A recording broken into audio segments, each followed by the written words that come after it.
Welcome, Ben Jones. So we're here. We're going to talk about St Lucia rum, but also about agricole rum, obviously because of your connection to all these brands and these distilleries. You are the director of North America for Spiribam. For people who don't know, I'd love for you to kind of tell what Spiribam is and how you're connected to which brands. Sure, absolutely. So Spiribam is basically an umbrella over the distilleries that we own and operate.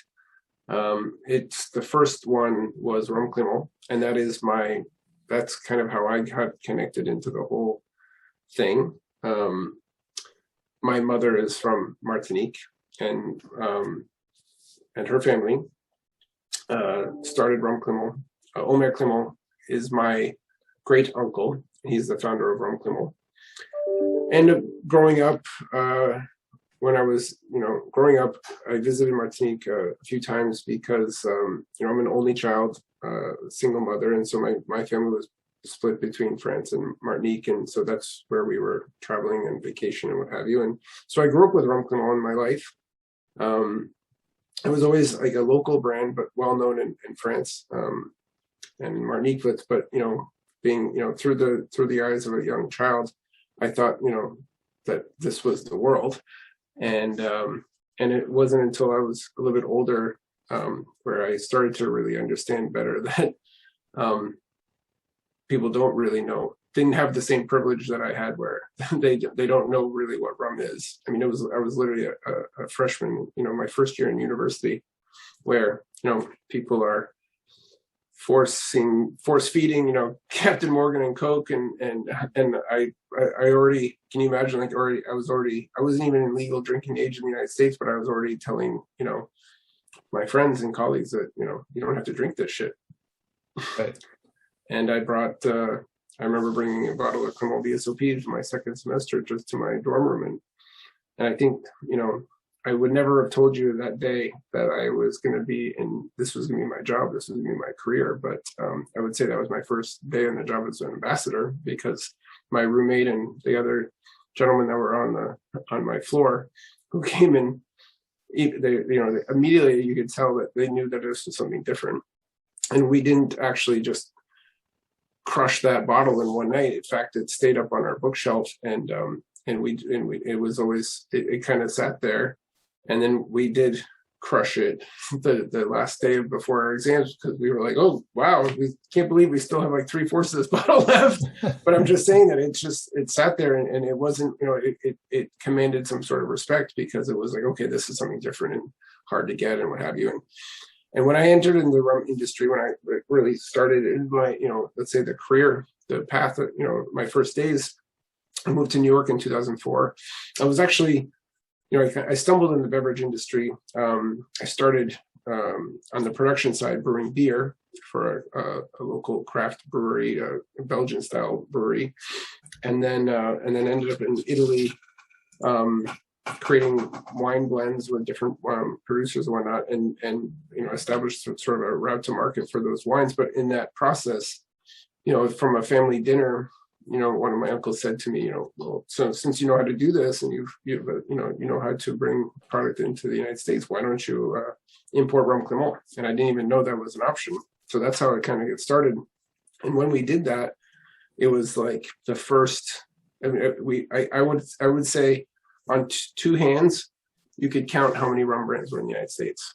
I mean, after Bacardi and Captain Morgan, I wouldn't count Malibu there, but after Bacardi and Captain Morgan, you certainly had like Appleton, and you had Myers and Mount Gay, and but once you get to 7, 8, 9 labels, there wasn't really any rum, and so here I come with Rum Agricole, and quite literally some of the godfathers of the spirits and cocktail industry that we count, that we all, the Mount Rushmore. These are the same people that are asking me, why do you spell it with an H? And like, did you forget to spell check your labels? And and then people telling me, oh my gosh, your rum tastes like grappa, it tastes like brandy, because they were not really aware that rum had this diversity of flavors and aromas and character and whatnot.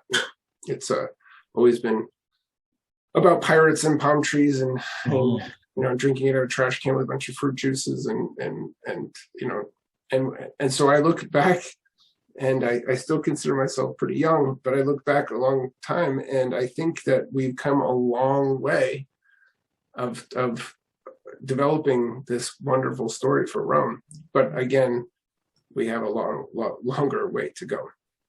But it's wonderful to see that the doors are open now, and you see now hundreds of labels of fantastic rums from all over the Caribbean and all over the world, really. I mean, rum is made all over the world. I think less or more, 85% is coming from that general Caribbean basin when you count, all of the Caribbean islands and Central America and South America and what have you. But just if you focus in that Caribbean basin, the diversity of different types of rum is amazing.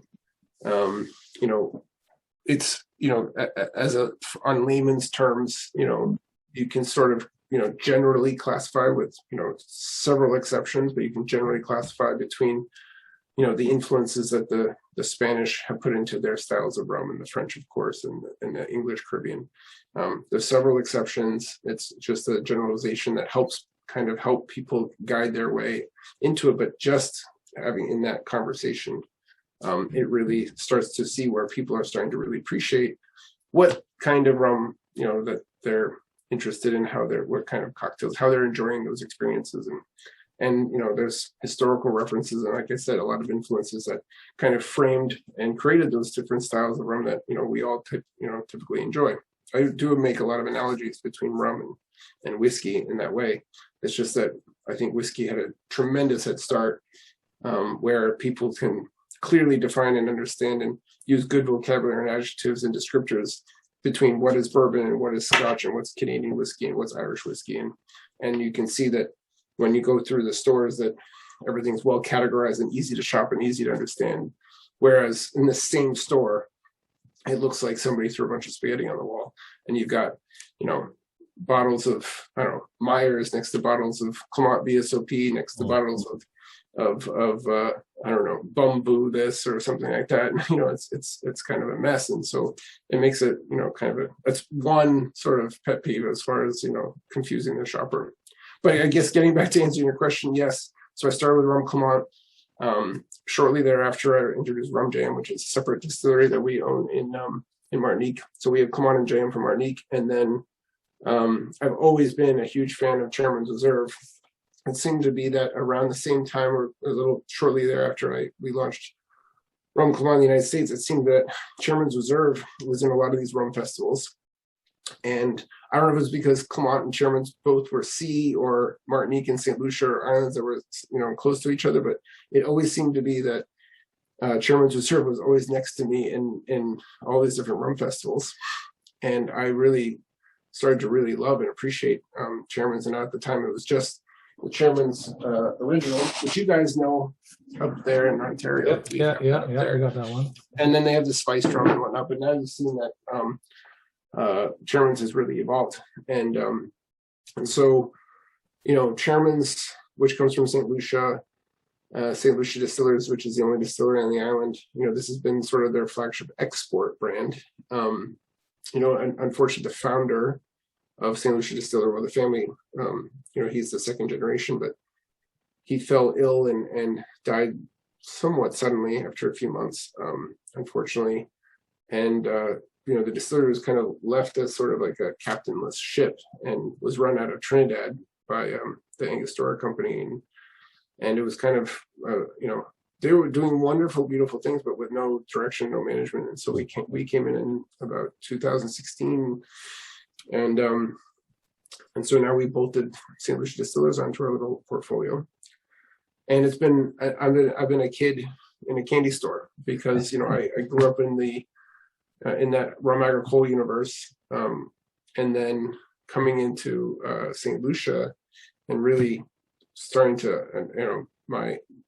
I honestly didn't know I didn't know it was what was possible to do with molasses rums like that. And really to see, a small little distillery. I don't know, have you been to St. Lucia yet? No, it's high on the list, but no, I have not been there. So it's amazing, because it's not a very big distillery by any means, and but in this small distillery, you have 2 Caribbean double retort pot stills from John Doerr, and one Vendome still from Louisville. And so these 3 pot stills are really producing really individualistic distillates that are very different from each other. And then they've got the coffee still, but before they even had the pot stills, they were already experimenting with innovation and different flavor profiles. And so there's 3 extraction points off the coffee still. So those 3 extraction points also give you different types of flavors. Plus, Mr. Barnard created his own proprietary yeast. He brought some cane from Barbados and planted it around the distillery. He started with 5 acres. Now we have about 16 acres of sugarcane, but he started with 5 acres, and he did it just specifically to yield and propagate his own organic field yeast. And then after he did that, said, well, now I have the sugarcane juice, and my neighbors are so close in Martinique making sugarcane juice from. I want to try that. But in Martinique, we use column stills for that.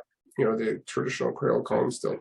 So he wanted to be different, and he's putting his sugarcane juice through the smaller pot stills. And this stuff, because there's so little of the cane, it's really always been like salt and pepper for the blenders to use in the Chairman's. And then he went into like sourcing all these different barrels. So he's got California Zinfandel wine barrels, Burgundian, Chablis, and Chardonnay barrels, cherry brandy casks, which are cherry brandies and cherry wines that are made locally in St. Lucia, Madeira and port and sherry. Now we're playing with Irish whiskey casks. We did a Irish whiskey finish for Admiral Rodney this year. So at the end of the day, our master blender is working with like 53 distillates and maturates. It's like a painter with this palette with, making whatever colors they want. And, one of the major differentiating factors for St. Lucia Distillers and Chairman's is that, this comes back from Laurie Barnard, the founder, is that he never was, he fought against the urge. He resisted against all the people that told him that he needed to put age statements on his label. So I don't know if you ever noticed, but Chairman's doesn't really have age statements. Right. And it's because he believes in the art of blending. And that he was very ardent to say that, he's got 8-year-old rums that are more mature and ready to be released, better, more mature and ready for the market than 12 and 13-year-old barrels. It's just, it's a barrel thing. It has to be, the cellar master has to taste through the barrels, make those decisions. But better yet, he was a big fan of taking older, funky, complex pot still rums and marrying them with younger, sort of fresher column distilled rums and coming up with these different flavors, or taking, big part of what we have in our inventory is, taking rums like that are column distilled rums and pot distilled rums, letting them age independently for typically about 3 years, and then marrying those together where you get a 50-50 column and pot blend or a 50-50 2 different types of pot blends, and let those age. One of the barrel selections we did this year, which is one of my favorites that we've ever done, is pot and column from 2005, aged 3 years independently, married together in 2008, and then went into a port cast from 2008 all the way until earlier this year, 2021. So 13 years. It was a total of 16 years of aging, 3 years individually aged, 13 years married and put into a port cask. So it's naturally sweet from the port cask, but of course, no sugar added or any of these things. So all of these things that the blenders are doing, and all these sort of, I think that Laurie Barnard was a man way ahead of his time, huge visionary. Everyone was going into like multi-column distillation and trying to strip the flavor out of rum and make it mix with Coke better and make it mix martinis better. And he was, everyone's zigging that way, and he's zagging. He's adding on pot stills. He's trying to create his own yeast. He's trying to make these blends. And unfortunately, I don't think he really got to see, the fruit of all his labor, but we're all enjoying it now. I toast to him every day. We created Chairman's Legacy from last year. It was released in January this year. But this is the box. That's Mr. Barnard there. I really I've always loved to tell his story because, like I said, I had the pleasure of meeting him one time in 2007, and I had no idea that I was in front of a god. But, he's very humble. He's very, very shy, very discreet. I didn't know, the story that I know now. I didn't know the talent. I didn't know what I know now. We bought the distillery, and I went into this small little cellar that had, I don't know, something like 2,800 casks, I think. And this story that I just told you about, all these barrels are everywhere. No one has cataloged anything. Nobody knows what anything's going on. I mean, it was like taking physical inventory was like counting and tasting and counting and tasting. And I'm like, why does this barrel not taste like this barrel? Like, you're expecting that, you know, not to generalize or profile anything, but, you know, when you're in Barbados, you know, there's 4 distilleries. A lot of the distilleries, you know, they're all kind of doing this kind of the same thing. This one distillery, not one barrel tasted like another one. Like, not even close. It was like going from A to F, F to T, back to R. Like, it's none of it. And so it took a long time to kind of put it all together. And I think that, you know, those guys were kind of like, they're magicians, but they're also robotic. They were left with instructions from Mr. Barnard to say, okay, I want you to make this much rum of this, much of this, but they didn't so much share. I don't think he so much shared with them, like, where he was kind of going with this. And so I feel like I was left with like a treasure map, and like there's a different, you know, the end of it's kind of broken, and we're just kind of trying to figure it out. And so this was kind of what I wanted to do. You know, I would say this is the first bottling that I would say Spiribam and St Lucia Distillers, where you see the two strengths, the two expertise of the both sides coming together. And that to me is a sign of a great marriage, because they were already making fantastic rum. They just needed a little bit more guidance and direction, and, you know, and distribution, and like let them produce. But like, then, like, after a few years of this experience, like, to like, okay, let's put this together and then put it into a bottle and memorialize Mr. Barnard, where the chairman's legacy has come out, where we have something representative of all of those stills, the sugarcane juice rum. We made it affordable for, I think it's a fantastic value. In the United States, this bottle would be about $40 on the shelf. So probably about 50-ish, maybe 53 or something like that in Ontario. I would like to bring this to Ontario. We made this as a permanent release. It's an evergreen product, which is very hard for us to do because we put sugarcane juice rum in it. The youngest rum is 5 years old. The oldest rum is 8 years old.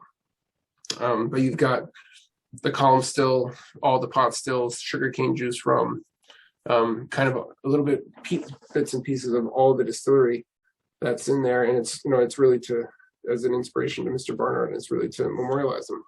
I had it the other day, actually. I don't have a bottle myself, but I was able to sample it for a bit, and you can really taste that cane juice rum in it. And I just, you know, I find that maybe some people, let's just go to the basic. I mean, some people might not know what rum agricole is, which is obviously, you know, distilled from cane juice instead of molasses. And then, you know, you're using column stills, not pot stills. And the fact that a distillery that you would expect to do only molasses rum also does cane juice rum is very special. And then the fact that they put it in pot stills is even more special, right? Yep. And you can really taste that element in that rum, and I think it's amazing. It makes it so unique. But you've said as well, there's not a lot of that available. Because I guess the cane fields are not big enough. You don't have the capacity for it, so you just use it for blending. Is that something that you're looking to expand? We did expand. So one of the first things we've done, I mean, we're in the midst of a fairly significant investment program behind St Lucia Distillers. And so one of the first orders of business is we did buy some land adjacent to the distillery. First and foremost, because we just have 2 new aging cellars with a plan to build a 3rd one. And so we've, you know, in a short amount of time, in about 2 years, we've more than tripled the aging capacity. So we're planning to, you know, we're planning for the future. But in the process of doing that, we also moved from 5 acres of sugarcane to 16 acres. Mm. So we tripled, but from a very, very small base, the capacity of sugar cane that we can grow. But it's still not enough. Like, we'll be able to ever to do like a you know, a single sugar cane juice type of thing.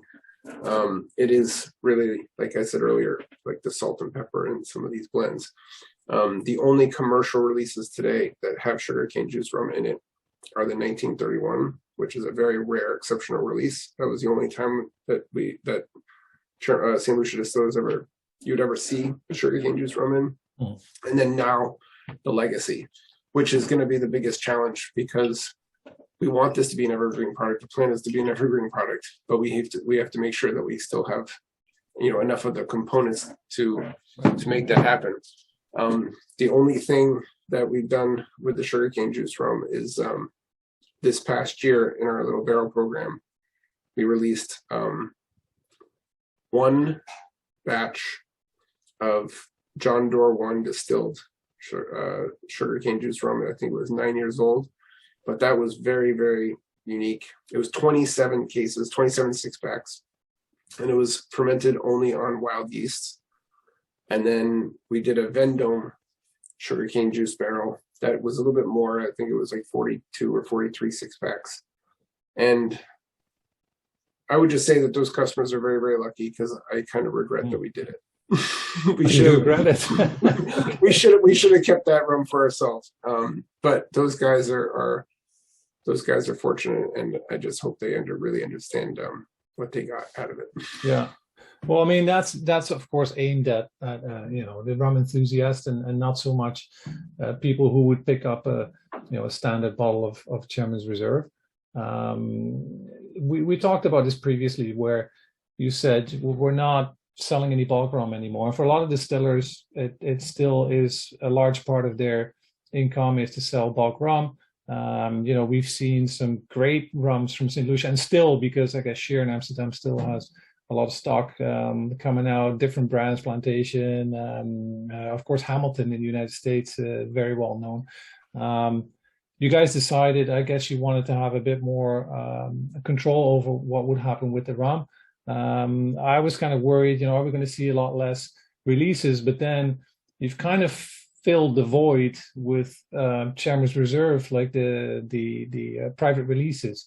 I found that there was a lot of different releases from stores, from rum groups, and then there was the occasional distillery release. Like I have the 2005 here, Chairman's Reserve 2005. Yep. Which is great. So what is the strategy behind that? Is that I have the 2009, so that's the next edition after your 2005. Yeah. So we have that in the US now, that just came out. Again, your question was, what is the... the strategy behind having so many different Chairman's releases for so many different groups, as opposed to saying, we're going to do more distillery releases? That's a great question. Probably because there's really no strategy behind it. I mean, I think, yeah, we talked about this before, but yeah, one of the first things we decided was to cease and desist all third-party sales, bulk sales. And the first reason was that we really felt it was important to control our own destiny. It would be a shame if, and it happened, it did happen before. And so nothing was malicious, and nothing was, it was all benign at the end of the day. But people could take St. Lucian rum and I don't know, put maraschino cherry juice in it, and make it different colors, and put a Ferris wheel on the top of the bottle. I don't know. They could do whatever they want, and they could really tarnish the provenance of what St. Lucia is, and the Laurie Barnard vision that I was explaining. So that was a legitimate personal fear that I had. Now, not to say that anyone was really doing that, because there were some fine releases. At Hamilton picked some, Berry Brothers and Rudd had some, Plantation had a couple bottles, I believe, a couple different ones. And I have all of those bottles. I mean, not all of them, but I probably have maybe 30 to 35 Hamilton St. Lucian bottles, just because I really needed to get that sort of library collection to really taste through the backlog of stuff, just as an example. Nevertheless, And then on top of that, then we also needed to make sure that we had our, control of stock so that we could play with, our new babies. This was like walking into it was like walking into the most glorious kitchen and looking at all these different chef's knives. And if you want to be able to kind of use all these tools. And but as far as the strategy, the idea was really to share a little bit of the treasure chest that we discovered that I was telling you back when we started doing physical inventory the first days in the casks. I'll tell you, full transparency, I'm quite friendly with Martin Kate in San Francisco. He's a big fan of St Lucian rum. And I was telling him, oh my gosh, like, I don't know what's going on. And, he'd been to the distillery already and he knew he had his own personal relationship with Laurie Barnard. And he's like, well, I would love to do, like, if you would do 1 or 2 barrels, like, I would love to do that. I don't know if I have a bottle of that, but so the original, like, where's the original here? So if you ever notice, like, the original, this is the Chairman's Reserve bottle, and then sort of in this watermark underneath it says finest selection. And so as a joke to Martin, I said, okay, we'll do something like, I flew out to San Francisco with some of these samples and we tasted and we picked a John Doerr 1 single selection. And then I was just playing with them and I said, we'll make you the master. So it's the master selection. And that was the first sort of barrel program we did. And then the next year we decided to try to kind of create this sort of, okay, maybe we'll do like a master's program where there was going to be maybe 6, maybe 10 of these quote unquote like rum masters who would get to do these things. But it was never really a strategy. Like I had my 6 or 10, my colleague in Europe had his like 6 or 10. And next thing you know, we just did like 12 or to 20.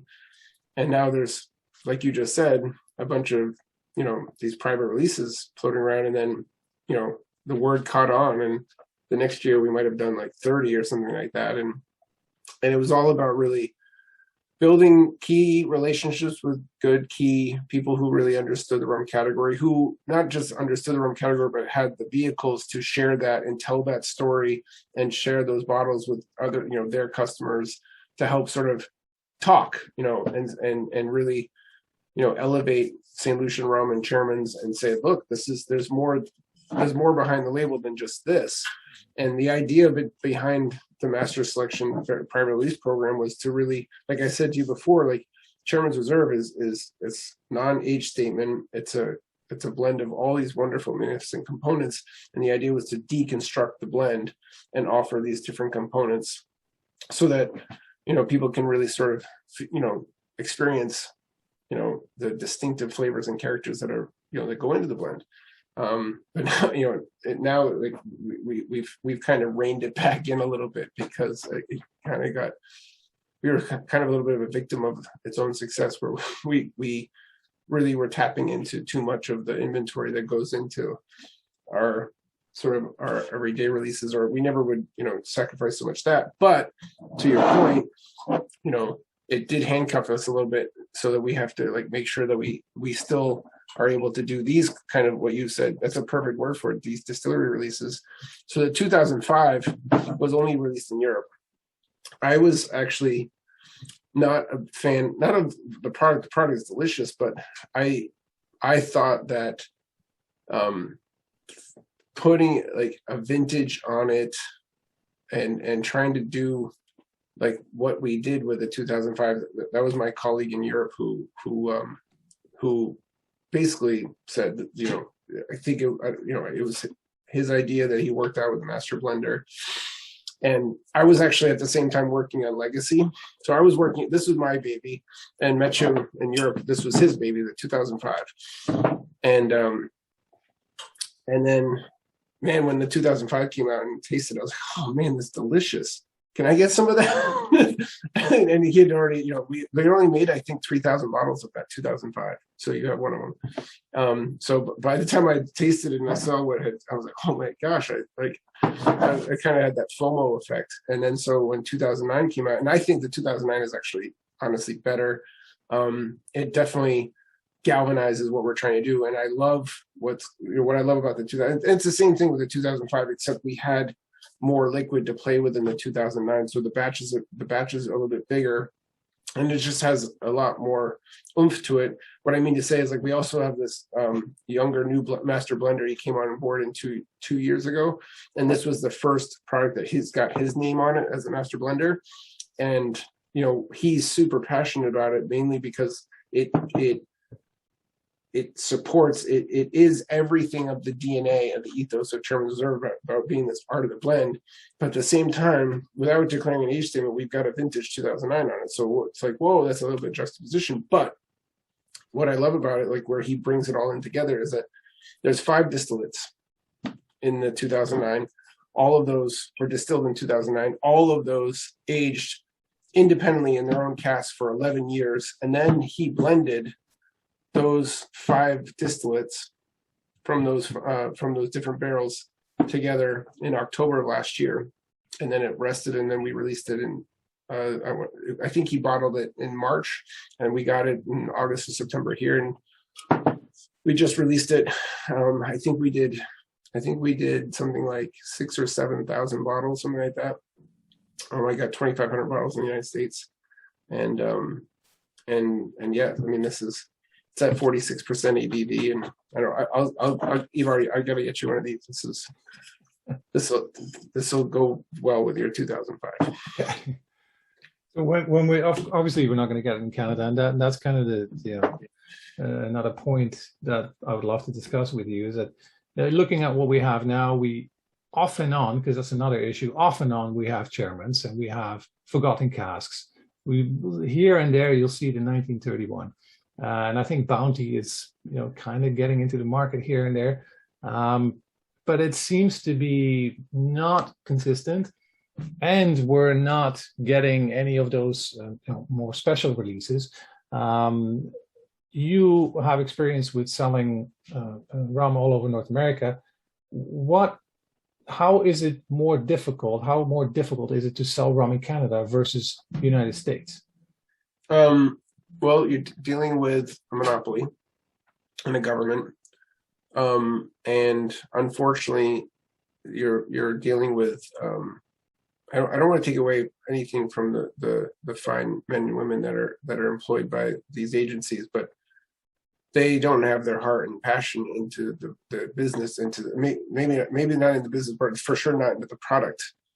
That like you do, or like I do, or anyone else. And so when I'm making the same type of presentations here in the United States, I'm dealing with somebody at a wholesaler, a distributor, which is a private company, and those people choose to work in that business because they legitimately they have a heart for wine, spirits, rum, whiskey, whatever it is, and they want to put the best products out there to market. Now, of course, their salary, their paycheck depends on it, but so they have to do a good job, but they're doing that job because they don't want to sell soap, and they don't want to sell light switches. They want to sell good quality product, and so they have their mind and their heart is involved. And I take it even further when you go to a fine merchant, a liquor store. Again, he's only going to want to carry and represent and put in front of his customers, the things that he's passionate, he believes in, and that doesn't exist in the monopolies in Canada, because it's for them, it's they're just trying to get the right products I wouldn't say the right products. They're trying to get products that are going to sell, that in their mind is going to sell through and sell quickest. So that means that they're going to come with, those products have to come with very, very rich, strong marketing budgets to push, to promote those products. And they are, incentivized to bring in products that are going to move through, that's going to provide good tax revenue back to the government. And there's really no heart and soul in it. So that's part of it. I would say that's a big part of it. I would tell you that I've made Canada one of my primary challenges in the last few years, I believe that specifically Chairman's has a long runway in Canada. I think it fits perfectly in the market. Yes. The consistency is there, or it's coming. We were well on our way to establishing that consistency until COVID hit.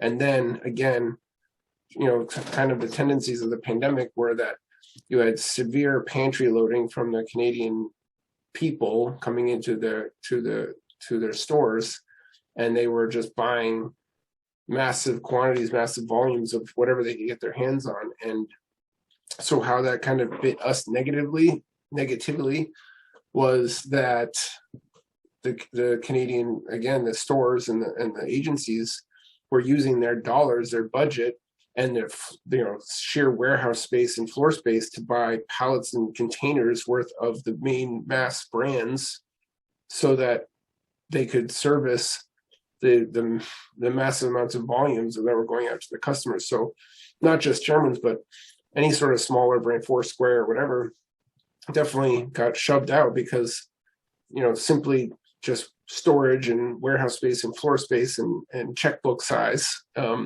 those dollars in that space need to be dedicated to the products that we're going to stack it high and let it fly was the thing.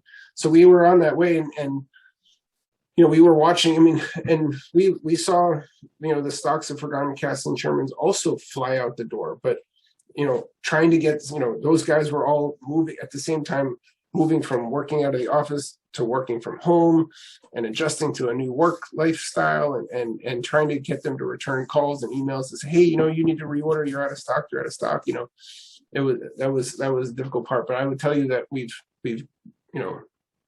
tried to fix that pipeline. That consistency is better, but needs to improve and will continue to improve. I'm quite confident that at least the Chairman's Original, that's the legacy, the Chairman's Original and the Forgotten Cask for your markets, for Ontario, will definitely be more consistent, as well as in Quebec. And we are now looking forward to having those conversations where it's like the next, I have it my way, the next line extension will be the legacy, or we always do like the 1931 as like these private releases, or like these limited, like sort of, I forgot what they call it, like they do, I forgot what they call it, but some sort of like luxury tier. So we'll always kind of try to find new opportunities to bring in those products. But I would like to see the Chairman's portfolio sort of evolve to see at least 3, 4. Why not the spice drum? Canadians love their spice drum, and why not having what I think one of the best spice drums out there. So, and then Bounty definitely has a place. I think it's a very competitive, like hyper competitive, cutthroat price point. So it does give me some pause because we don't have the artillery to fight the big boys that are in that price point, in that space. I would love to bring it in because I think it brings the best value, the best bang for the buck. But I think it'll work very well more in the on-trade part than the being listed in the stores and all those things. And so that's kind of why we made some of the decisions we've recently done, is to change up how we were going to manage the distribution, and the agency part of it was to have sort of that access to the on-premise and to kind of develop brands, because I think Chairman's, because of how unique it is and where it is in the price point, that it has more legs, like I said, more runway for the Canadian market, in the stores. But we're still a very, very small player in the world, and with Bounty, going up against the again, it's a very competitive price point. You're in that mid to high 20s in the Ontario market. Mm-hmm.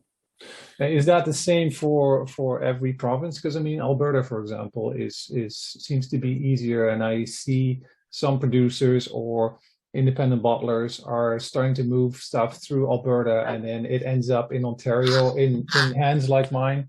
Anyway, is that something that you're exploring, or?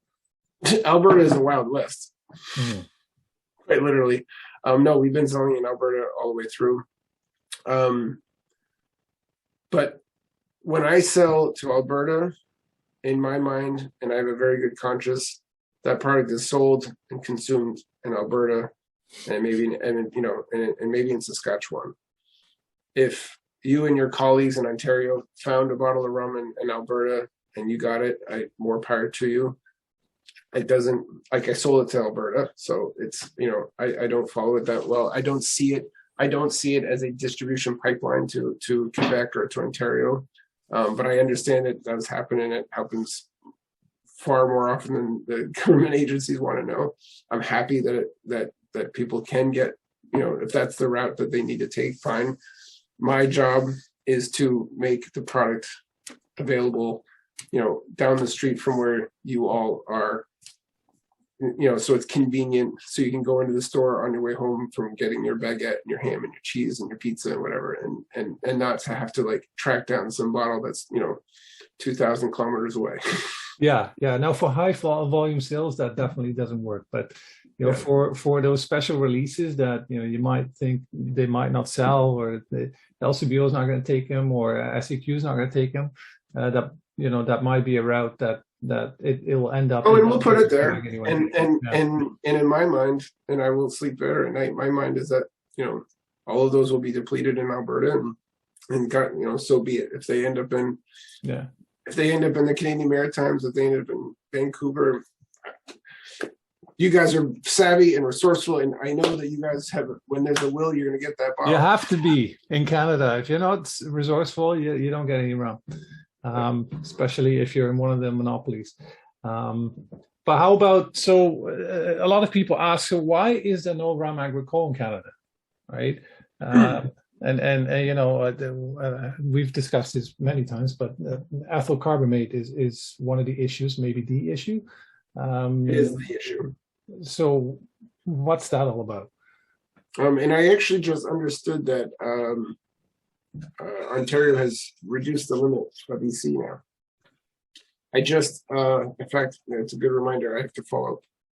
But I just submitted our rums for lab testing to see if we can come in under the threshold. But they did reduce the bar. But what that is, ethyl carbamate is a natural carcinogen that occurs during fermentation of any sort of natural a distillate from a natural product. So that includes, of course, sugarcane, but also any whiskeys with a very, very high corn content in their mash bill would also have a high level of EC potentially.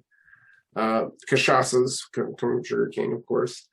Soshus and rice wine, any of these type of products would have high levels of ethyl carbamate. But I don't know exactly how and who did this, but different lobbyists of some sort or have petitioned, successfully for the bourbon industry or for brandy. Oh, I was going to say brandy, any sort of grape distillate or fruit, fruit eau de vie.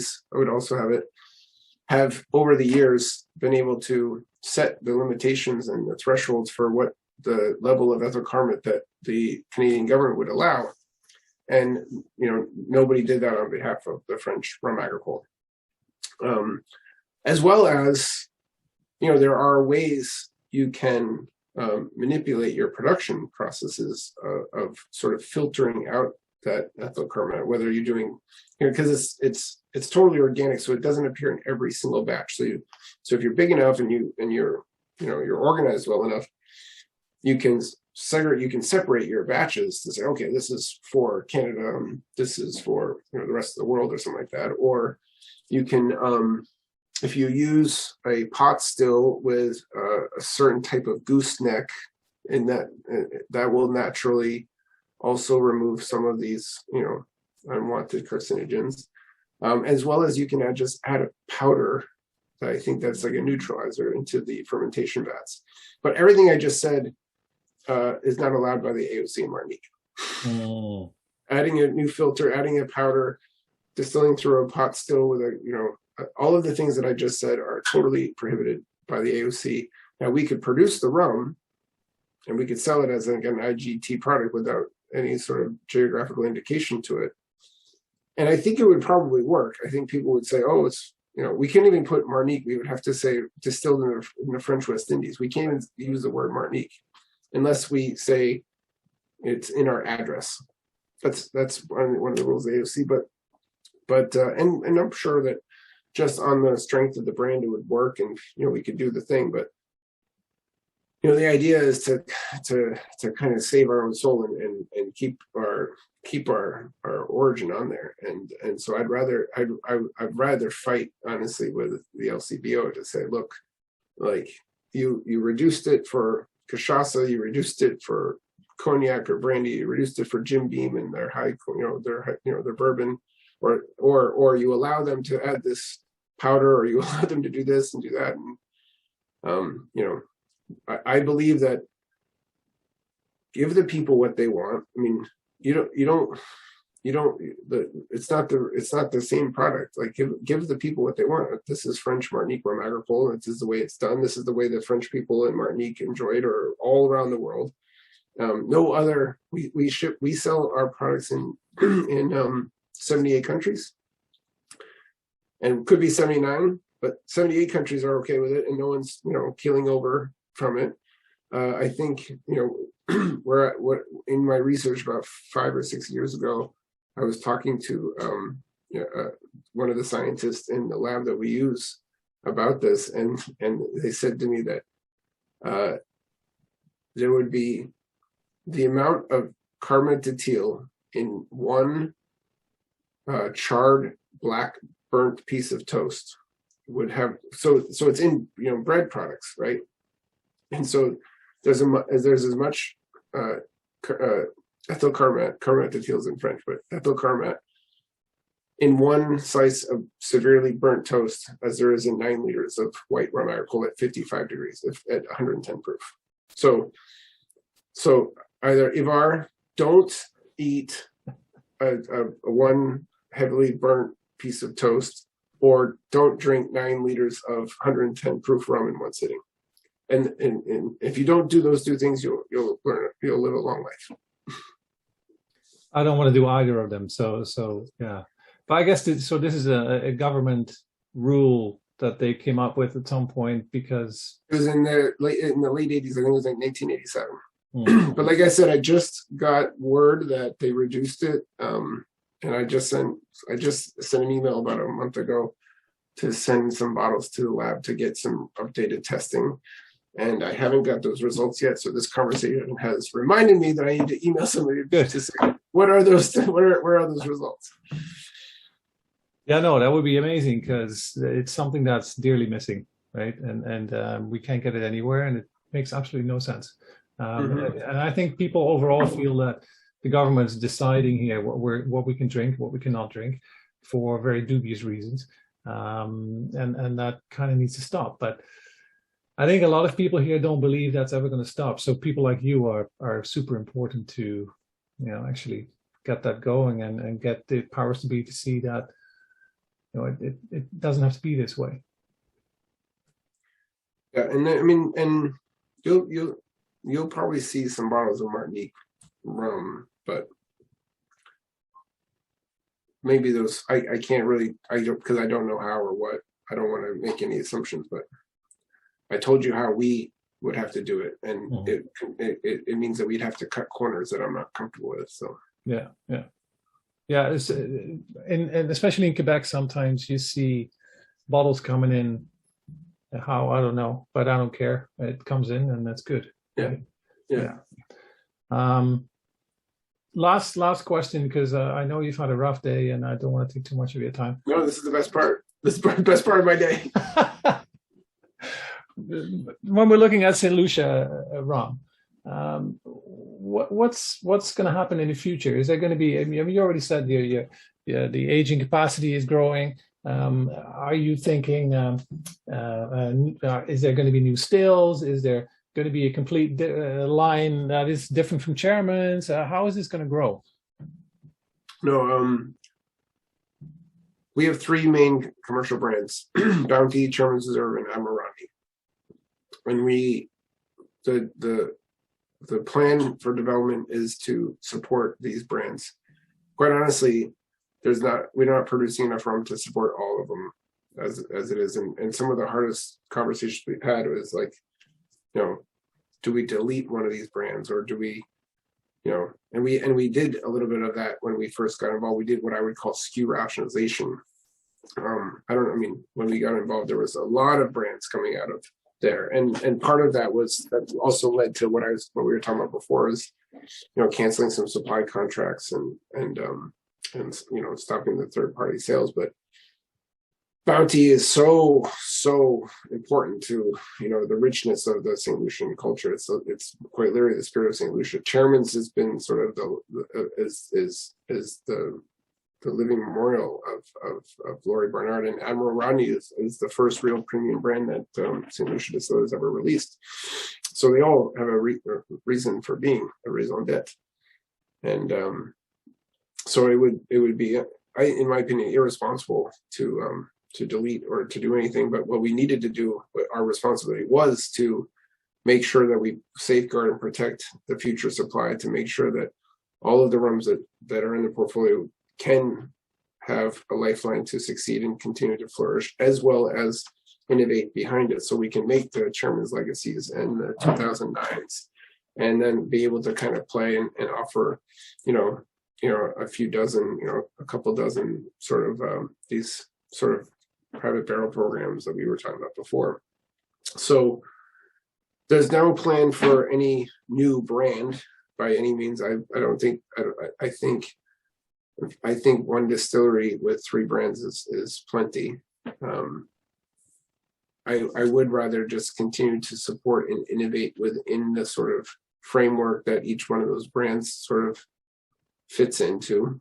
Admiral Rodney, we haven't talked so much about Admiral Rodney, but that's only column distilled rum. There's no pot still rum in there. And why? That's because that brand was founded before pot stills existed at the distillery. And it was sort of the first sort of innovation that Laurie Barnard started playing with, which was to pull rum off of lower plates, lower extraction points, to get different characters and flavors. And I honestly love the fact that, you know, I think column rum has a bad rap to it. And I love that Admiral Rodney just destroys and beats down anyone that has anything bad to say about column distilled rum. Okay, try this. And I think enough of that. That's enough about Admiral Rodney. That's just fine. That's just good enough for me. Now, that was the one that, you know, we elongated that from 1 bottle expression to 3. We, you know, they always had the standard Admiral Rodney, which now became Royal Oak. And then we wanted to release something a little bit younger to have a little bit lesser expensive option, as well as we released a little bit of an older blend, which was, you know, a little bit more expensive. And so we had 3. And then the innovation part, you know, where we get to, you know, have some fun with that one, is where we are taking, you know, basically a 12-year-old maturate and doing these finishes. So the first one was a port cast finish in 9 months. This one we just released was Irish whiskey cast. We did a barrel trade with the Walsh Whiskey Distillery in Ireland. They did Irish whiskey release in Chairman's Reserve barrels. We just did an Admiral Rodney release in their Walsh whiskey barrels, which is delicious. There's a bottle way over there. And, you know, we've got an idea for the 3rd release. Those are called officers releases. So that's kind of like the innovation plan or what have you. And those are one-offs. You know, every year we make. This year, I think we did 1,500 bottles or something like that of the Irish whiskey release.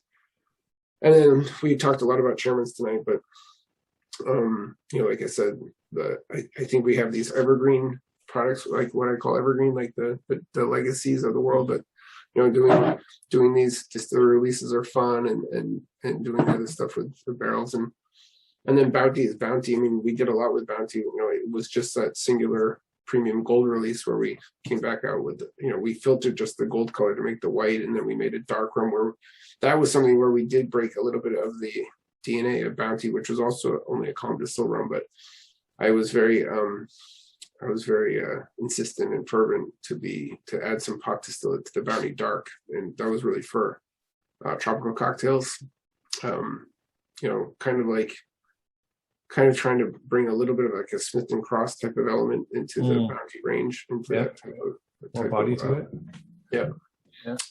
So we did break the DNA of Bounty a little bit, but I think Bounty is good with what it is. I mean, Bounty is very, very important to the local St. Lucian community in that market. And I really want to continue to develop Bounty in the United States and eventually in Canada, because so many Canadians and Americans are going to St. Lucia to vacation or for honeymoons, whatever, and Bounty's everywhere. It's, again, I think, I'm a big believer in we're not just importing the rum, we're importing the culture. And so we should have Bounty up here. And I think, it's one of the most authentic, most genuine, rum brands that, over delivers, best bang for its buck, best value. We just don't have the arsenal to compete with the big boys that, where it's at. Whereas Chairman's has kind of always been the ambassador of St. Lucia. That was the way that Laurie Barnard always wanted it. He always thought Bounty was really for the local market, and Chairman's, he really wanted to compete and make, that's the rum brand that kind of puts St. Lucia on the map as far as like a rum producing region. So I think we have enough brands. The development the development that we're making is to continue to develop the spotlight and develop the sort of identity of St. Lucia and St. Lucia Distillers as a rum origin.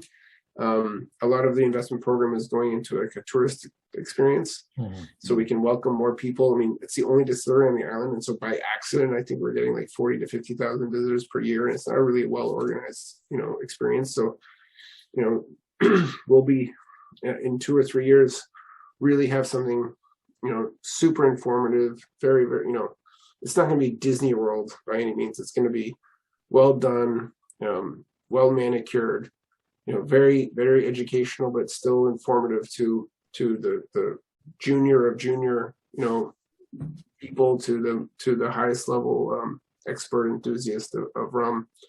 And so I'm really looking forward to that, because that'll be very good for the brand recognition and St. Lucia rum sort of recognition, and then just making sure that if we're going to open up to the Canada market and break down those barriers, we need to have enough rum to supply you. So there's got to be barrels now sitting there aging, so that in 5, 6, 7 years we have the supply to support all the work that we're doing today. So I need to go there before, like, basically this coming year, then, before you get your whole tourist program done, because that's, I love the messy non-tourist approach when going through a distillery. Well, yeah, go there now.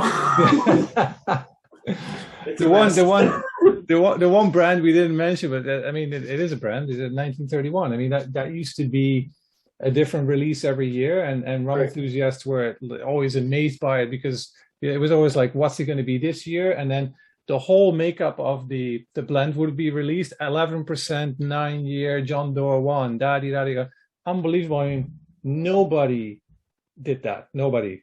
I was always amazed by that. Obviously now it's a standard blend, right? That doesn't change every year. Here it is. So that was, I sort of referenced that when we were going through that SKU rationalization process. Mm-hmm. So, when we first, there was other rums that were called that Quail and Cristal and Tawes, and there's a lot of, St. Lucia Distillers making all these different independent labels. And like, it's not a big place. That didn't have a lot of, rums aging. They were also selling some of that stuff bulk. And so when they did those releases, they were literally like, playing and putting those things together, but there was nothing behind it to make any consistency. Man, maybe, and they didn't want to make that consistency. I mean, 1931 was Laurie Barnard's last blend that he sort of fathered. The first formula, the one that you're talking about, and I have the whole range. The first formula was signed off from his hospital bed, and he didn't actually taste the final product. And then, so they were kind of going based upon what his ambition was, which was to really showcase all of what he had built, which was that he had all these different stills, and he had all these different wine barrels, and he had all these components that finally come together. and he just wanted to do this one little release that kind of showed it off together. And I always kind of call it a rum salad because there's no really rhyme or reason to it. And then, but they didn't have it. They didn't have the next one. Like they weren't able to continue with those formulas like that they did. So those guys were like, okay, well, we have a little bit more of this and this and this, and they would play with those blends. And that's why you saw all those different releases. So that one was a hard one for us, where we want to do this SKU rationalization, but it didn't make sense for this, to have all these different blends. I mean, just the management of all the inventory and to be able to consistently produce all those different things. And granted, yes, maybe every year was supposed to be different, but it was a nightmare from our side. So the idea was not to have a fourth rum brand, but to continue the idea behind 1931 and to fold it under Laurie Barnard's real, pride and passion, which was Chairman's Reserve, and make it sort of the flagship release. And what we basically did was and it was a lot based upon what we had stocks of at the time that we could make a blend that we could keep going with, as well as what we could, feel comfortable with consistently producing. But we basically took a mix of the two top most important selling 1931 formulas and sort of blended those together and sort of basically stuck with that. And then now we have the Chairman's Reserve 1931. And yeah, that's when we still do the full transparency. I don't have it off the top of my head, but I know the youngest is 6 years and the oldest is 14 years. And there's 2 different sugarcane juice rums, I think, at 7 and 9 years old. One's Vendome and one's John Doerr one, but I can't remember which one is which. There's a port cask and there's Chardonnay cask in there. And then all the stills and all that stuff. And that was kind of for me, like legacy, going back to legacy for me was the baby version of 1931. So it's younger and, less involved, because I was very adamant that it needed to be affordable so that we could get the story out and touch more people, at, $40 US. I hope that it'll be between 50 and 55 in Ontario. Rather than $100 and $120. Right. Yeah. No, it makes sense, and I love it because that profile is pretty unique, and even though it is very St Lucia, that's that I find that Legacy has that more than the standard Chairman's offering. I think we lost Jim. Hey, Jim. Jim had a hard day. Sorry, Jim. Sorry, boy. Jim is so comfortable there. Yeah. That's funny. Like, Jim, has the TV ever yelled at you before?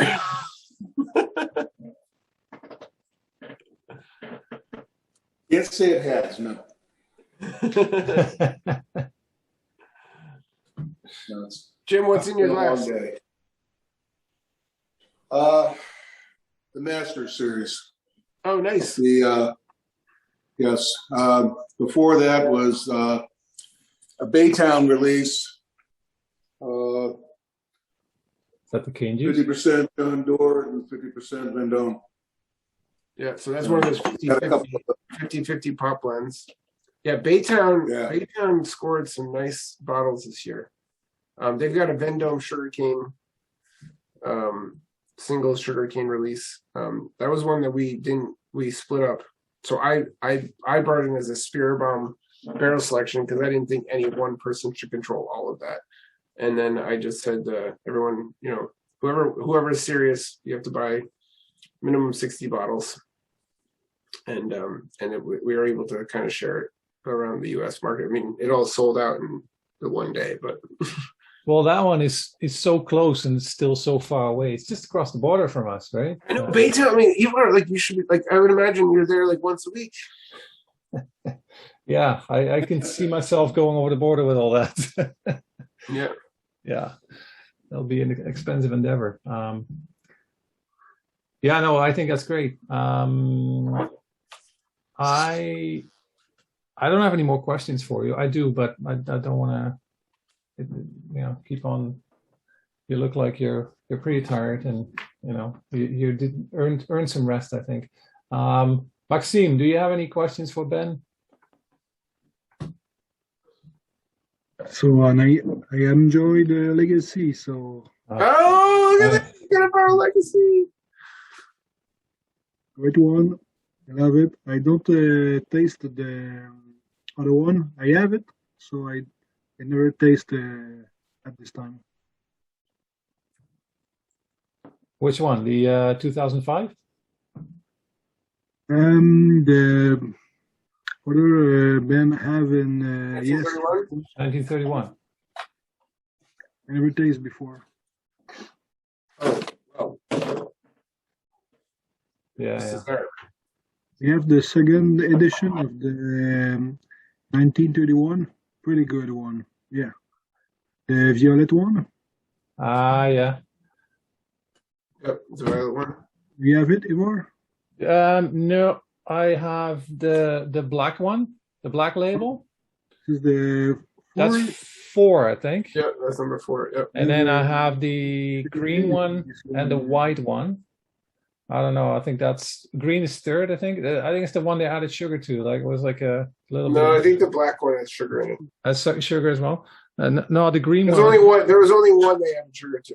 No, that was green, I think. Anyway, Oh, the green one. yeah. You can taste it, but incredible series. It man. was so. The funny thing is that the one that they added sugar to was the best selling one ever. So It sure does. They like Michael's. You probably know Michael Speakman. Yes. From whatever. And so Michael, you know, they I don't know. I don't know whose decision was. I mean, that's again before my time, but they put sugar in it. And Michael was one of the guys that was totally against it, but he's also the sales director, and then to his surprise and his amazement that it sold out the fastest, and there was always emails to him like, how do I get this one? Where do I get it? And he's like, damn, like. And but they never did it again. Good. It's not all about these fast sales. It's about good product. Yeah. You know.